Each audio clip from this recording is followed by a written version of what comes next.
And the Rams just lost to the Titans. Let's talk about how that happened.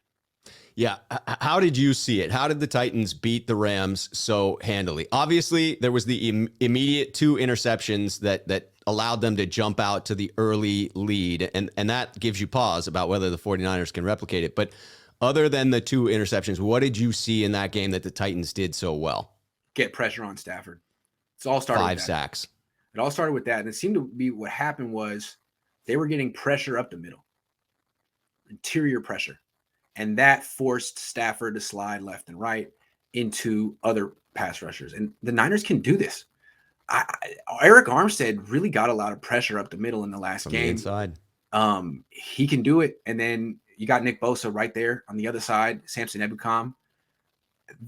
They certainly can replicate what the Titans did on defense. And then the Niners have had success running the ball against the Rams in the past.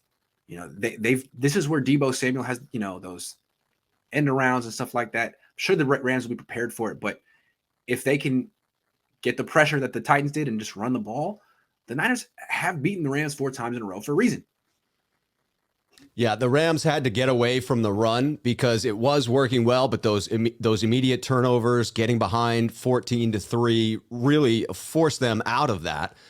I think that's the recipe for success for the 49ers. I have my doubts about them being able to force the turnovers. It's just unbelievable to this point in the season, their ability to cough it up, but inability to take it away from opposing teams. So that had me worried. When I looked at the game, looked at the matchup, it seemed that the biggest factor of the Titans winning that game was the turnovers. Sure. And that leaves me feeling like, because the Rams defense held the Titans to under 200 yards of offense. So if you take away those 2 turnovers, it really wasn't that great for Tennessee.